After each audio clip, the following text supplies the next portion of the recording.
Welcome back to the Free Video Books channel. Today we're reading Chapter 6, I Elude My Watchdog, of A Princess of Mars by Edgar Rice Burroughs. Before we get started, why not like and subscribe? Now, sit tight and let's get into it. Sola stared into the brute's wicked-looking eyes, muttered a word or two of command, pointed to me, and left the chamber. I could not but wonder what this ferocious-looking monstrosity might do when left alone in such close proximity to such a relatively tender morsel of meat.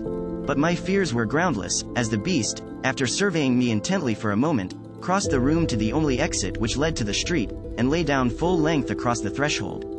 This was my first experience with a Martian watchdog, but it was destined not to be my last, for this fellow guarded me carefully during the time I remained a captive among these green men, twice saving my life, and never voluntarily being away from me a moment.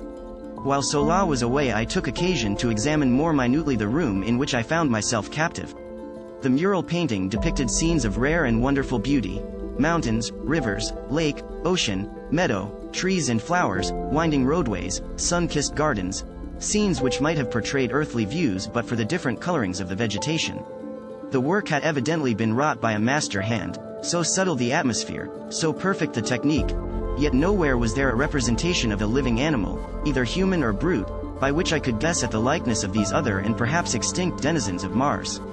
While I was allowing my fancy to run riot in wild conjecture on the possible explanation of the strange anomalies which I had so far met with on Mars, Sola returned bearing both food and drink.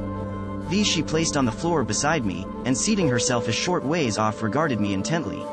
The food consisted of about a pound of some solid substance of the consistency of cheese and almost tasteless, while the liquid was apparently milk from some animal. It was not unpleasant to the taste, though slightly acid, and I learned in a short time to prize it very highly. It came, as I later discovered, not from an animal, as there is only one mammal on Mars and that one very rare indeed, but from a large plant which grows practically without water, but seems to distill its plentiful supply of milk from the products of the soil, the moisture of the air, and the rays of the sun. A single plant of this species will give 8 or 10 quarts of milk per day. After I had eaten I was greatly invigorated, but feeling the need of rest I stretched out upon the silks and was soon asleep. I must have slept several hours, as it was dark when I awoke, and I was very cold. I noticed that someone had thrown a fur over me, but it had become partially dislodged and in the darkness I could not see to replace it. Suddenly a hand reached out and pulled the fur over me, shortly afterwards adding another to my covering.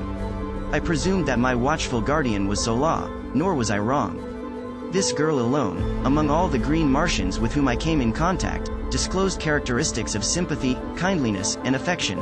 Her ministrations to my bodily wants were unfailing, and her solicitous care saved me from much suffering and many hardships. As I was to learn, the Martian nights are extremely cold, and as there is practically no twilight or dawn, the changes in temperature are sudden and most uncomfortable, as are the transitions from brilliant daylight to darkness. The nights are either brilliantly illumined or very dark, for if neither of the two moons of Mars happen to be in the sky, almost total darkness results, since the lack of atmosphere, or, rather, the very thin atmosphere, fails to diffuse the starlight to any great extent. On the other hand, if both of the moons are in the heavens at night, the surface of the ground is brightly illuminated. Both of Mars' moons are vastly nearer her than is our moon to Earth, the nearer moon being but about 5,000 miles distant, while the further is but little more than 14,000 miles away, against the nearly 250,000 miles which separate us from our moon. The nearer moon of Mars makes a complete revolution around the planet in a little over 7½ hours, so that she may be seen hurtling through the sky like some huge meteor 2 or 3 times each night, revealing all her phases during each transit of the heavens. The further moon revolves about Mars in something over 30¼ hours, and with her sister satellite makes a nocturnal Martian scene one of splendid and weird grandeur. And it is well that nature has so graciously and abundantly lighted the Martian night, for the green men of Mars, being a nomadic race without high intellectual development, have but crude means for artificial lighting, depending principally upon torches, a kind of candle, and a peculiar oil lamp which generates a gas and burns without a wick. This last device produces an intensely brilliant far-reaching white light, but as the natural oil which it requires can only be obtained by mining in one of several widely separated and remote localities, it is seldom used by these creatures whose only thought is for today, and whose hatred for manual labor has kept them in a semi-barbaric state for countless ages. After Sola had replenished my coverings I again slept, nor did I awaken until daylight. The other occupants of the room, 5 in number, were all females, and they were still sleeping, piled high with a motley array of silks and furs. Across the threshold lay stretched the sleepless guardian brute, just as I had last seen him on the preceding day. Apparently he had not moved a muscle. His eyes were fairly glued upon me, and I fell to wondering just what might befall me should I endeavor to escape. I have ever been prone to seek adventure and to investigate an experiment where wiser men would have left well enough alone. It therefore now occurred to me that the surest way of learning the exact attitude of this beast toward me would be to attempt to leave the room. I felt fairly secure in my belief that I could escape him should he pursue me once I was outside the building, for I had begun to take great pride in my ability as a jumper. Furthermore, I could see from the shortness of his legs that the brute himself was no jumper and probably no runner. Slowly and carefully, therefore, I gained my feet, only to see that my watcher did the same. Cautiously I advanced toward him, finding that by moving with a shuffling gait I could retain my balance as well as make reasonably rapid progress. As I neared the brute he backed cautiously away from me, and when I had reached the open he moved to one side to let me pass. He then fell in behind me and followed about 10 paces in my rear as I made my way along the deserted street. Evidently his mission was to protect me only, I thought, but when we reached the edge of the city he suddenly sprang before me, uttering strange sounds and baring his ugly and ferocious tusks. Thinking to have some amusement at his expense, I rushed toward him, and when almost upon him sprang into the air, alighting far beyond him and away from the city. He wheeled instantly and charged me with the most appalling speed I had ever beheld. I had thought his short legs a bar to swiftness, but had he been coursing with greyhounds the latter would have appeared as though asleep on a doormat.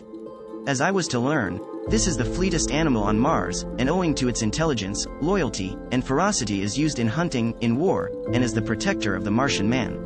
I quickly saw that I would have difficulty in escaping the fangs of the beast on a straightaway course, and so I met his charge by doubling in my tracks and leaping over him as he was almost upon me. This maneuver gave me a considerable advantage, and I was able to reach the city quite a bit ahead of him, and as he came tearing after me I jumped for a window about 30 feet from the ground in the face of one of the buildings overlooking the valley. Grasping the sill I pulled myself up to a sitting posture without looking into the building, and gazed down at the baffled animal beneath me. My exultation was short-lived, however, for scarcely had I gained a secure seat upon the sill than a huge hand grasped me by the neck from behind and dragged me violently into the room. Here I was thrown upon my back, and beheld standing over me a colossal ape-like creature, white and hairless except for an enormous shock of bristly hair upon its head. Did you enjoy today's chapter of A Princess of Mars? Why not subscribe and ring the bell? Next time we'll be reading the chapter called A Fight That Won Friends. Don't miss it.